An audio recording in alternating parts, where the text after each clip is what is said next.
Why do we have an appendix? Basically, up until 2017, we thought the appendix was there for nutritional and or environmental reasons and basically left over from evolutionary past and no longer needed. But in 2017, some really exciting information was presented by Dr. Heather Smith, her colleagues in the United States, and some colleagues in South Africa and France that totally changed the way that we think of the appendix, and I am so excited to be able to share that information with you today. I'm Ashley Oswald, registered dietitian and founder of Oswald Digestive Clinic, where we help people improve and eliminate bothersome gut issues like gas, bloat, diarrhea, and or constipation. You can work with us one of two ways. You can schedule a free 30-minute gut health call below to see if you'd be a good fit for working with our clinic one-on-one, or you can join us in our Heal Your Gut course, link also below. So without further ado, let's dive right in and talk about what does the appendix do?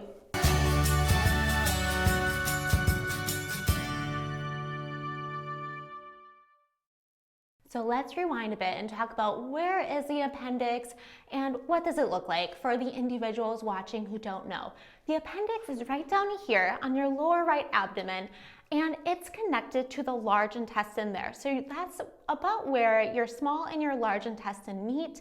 The appendix is a little finger-like thing that's attached right off of the cecum part of the large intestine, right after the small intestine meets it.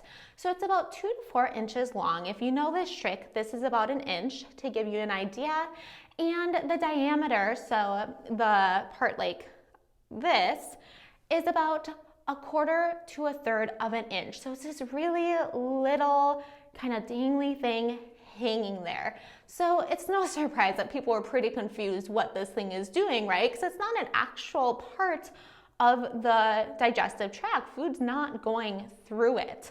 And so in 2017, as I mentioned, Dr. Heather Smith presented some information after all of her research looking at other mammals with the appendix and kind of looking at correlations and trying to track, what might be going on here. Do other animals still have the appendix or do they not? Because if they didn't, that would mean that the theory of it being just kind of left over from evolutionary past would probably be true. If it's not necessary, we're going to evolve. And as these animals evolve, the appendix is not going to evolve with it, because why would it if it's not needed, right? So Dr. Smith and their team looked at 533 mammalian species, and these scientists believe that the appendix evolved and came in about 30 different times, and once it became a part of these mammals, it almost never disappeared. So why is it there? Upon further digging, they also found a relationship between the appendix and the cecum, and that they seem to co-evolve together. So what that means is the cecum is an actual part of the large intestine that food is traveling through, and the appendix is again, that little finger-like protrusion off of it. So if they're co-evolving together, there must be some sort of a relationship between what the appendix does with the cecum, with that whole gastrointestinal tract. And what they found, and this is really interesting, is that mammals with an appendix tended to have more lymph tissue in their cecum. So that lymph tissue, if you don't know, is really important for the immune system. And then they also found that in the appendix, in the inner layers, was a high concentration of B and T cells. And these are our body's natural killer cells. So if you get an infection, it's these cells that come out and they help the body fight this infection, really helping to keep and prevent us from getting any more serious infection from something coming through. So this is really interesting, and it's all what made them realize that actually the appendix's role could be that it's this reservoir of good bacteria or probiotics, that if something's coming through the gut tract, like maybe C. difficile, like bacterial infections coming through and causes diarrhea and totally wipes out this microbiota, that maybe it's then the appendix's role to do a bolus of probiotics to help re-inoculate the large intestine or the colon to help get back the symbiotic relationship that we all have with our microbiota. So you've probably heard me talk about this before, but basically the bacteria and fungi and viruses in archaea and protozoa, this whole community of microorganisms mostly living in our large intestine, where it has a genetic expression that's about 10 times that of human cells. So it certainly is the symbiotic relationship that we're trying to achieve, and possibly the appendix's role is to help maintain that. So how interesting is that? Now, to sort of support this, there's a study in 2015 about C. difficile infections, which is a bacteria, C. difficile, that can cause really serious infections in individuals. It can be reoccurring and people die from it. It can be really serious.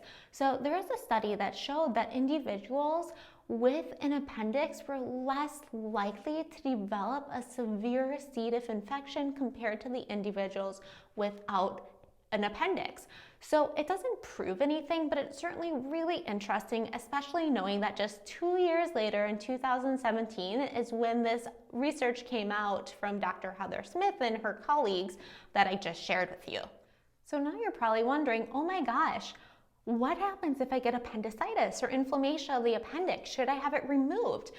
Certainly you're going to have to refer to your doctor, because that can be a deadly situation. You don't want to just say, hey, I watched this video on YouTube, like I'm not going to have my appendix removed, because there's certainly situations where that risk versus potential benefit is going to have the right balance where you're going to probably need to have it removed. However, I think it certainly brings up the question of what can we do to prevent appendicitis? Where does that come from? If you do have your appendix removed, there is some research showing that you're at a slightly increased risk of infection. However, most people who have it removed do just fine. They don't have any major long-term issues from it. Now, these researchers are thinking that it might be because of a poorly developed immune system, which could be a result of environmental and nutritional factors in the upbringing of a child. And as this gastrointestinal tract is growing. So over-sanitization, they're speculating, could be an issue for the appendix not creating lymph tissue properly and possibly being at increased risk of infection. So just to bring it home now, what the appendix do, the current knowledge from this 2017 research shows that it's likely a reservoir for these good bacteria, these probiotics, that if somebody gets an infection that sweeps through their small intestine, large intestine, this appendix can come in, shoot out a burst of probiotics and help to re-inoculate the large intestine, which re-inoculate basically means bring in all these good bugs to get that balance back to a healthy balance that's going to be supportive of the host, aka us human beings. So I hope this video is really interesting to you and helpful. Please subscribe, hit the bell so that you're notified of new videos every Tuesday at 10 a.m. Central Time, and I look forward to seeing you on our next video. Hope you have a great day.